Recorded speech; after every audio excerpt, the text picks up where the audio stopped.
एक दिन अचानक मेरी पत्नी मुझसे बोली, सुनो, अगर मैं तुम्हें किसी और के साथ डिनर और फिल्म के लिए बाहर जाने को कहूँ तो तुम क्या कहोगे?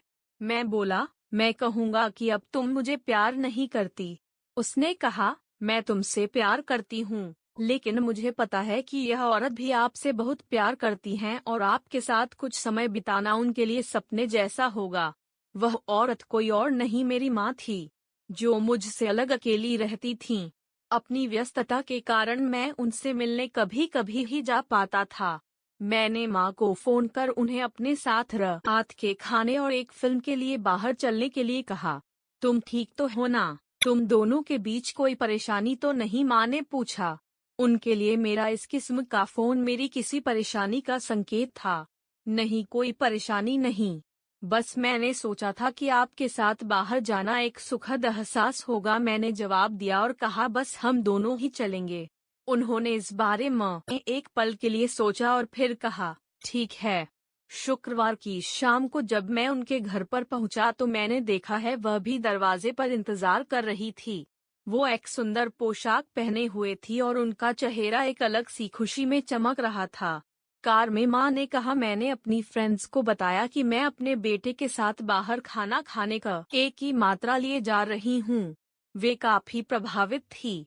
हम लोग माँ की पसंद वाले एक रेस्तरां पहुँचे जो बहुत सुरुचिपूर्ण तो नहीं मगर अच्छा और आरामदायक था। हम बैठ गए और मैं मेनू देखने लगा। मेनू पढ़ते हुए मैंने आंख उठाकर देखा तो पाया कि वो मुझे ही देख रही थी और एक उदास सी मुस्कान उनके होठों पर थी। जब तुम छोटे थे तो ये मेनू मैं तुम्हारे लिए पढ़ती थी, उन्होंने कहा। माँ, इस समय मैं इसे आपके लिए पढ़ना चाहता हूँ, मैंने जवाब दिया। खाने के दौरान हम में एक दूसरे के जीवन में घटी हाल की घटनाओं पर चर्चा होने लगी। हमने आपस में इतनी ज्यादा बात की कि पिक्चर का समय कब निकल गया हमें पता ही नहीं चला। बाद में वापस घर लौटते समय माँ ने कहा कि अगर अगली बार मैं उन्हें बिल का पेमेंट करने दूं, तो वो मेरे साथ दोबारा डिनर के लिए आना चाहेंगी।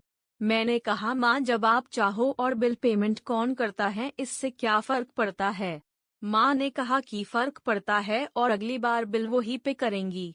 घर पहुँचने पर पत्नी ने पूछा, कैसा रहा? बहुत बढ़िया, जैसा सोचा था उससे कहीं ज्यादा बढ़िया, मैंने जवाब दिया। इस घटना के कुछ दिन बाद मेरी माँ का दिल का दौरा पड़ने से निधन हो गया। यह इतना अचानक हुआ कि मैं उनके लिए कुछ नहीं कर पाया। डंडा। माँ की मौत के कुछ समय बाद मुझे एक लिफाफा मिला जिसमें उसी रेस्तरां की एडवांस पेमेंट की रसीद के साथ माँ का एक खत था जिसमें माँ ने लिखा था, मेरे बेटे, मुझे पता नहीं कि मैं तुम्हारे साथ दोबारा डिनर पर जा पाऊंगी या नहीं, इसलिए मैंने 2 लोगों के खाने के अनुमानित बिल का एडवांस पेमेंट कर दिया है। अगर मैं नहीं जा पाऊँ तो तुम अपनी पत्नी के साथ भोजन करने जरूर जाना। उस रात तुमने कहा था ना कि क्या फर्क पड़ता है। मुझ जैसी अकेली रहने वाली बूढ़ी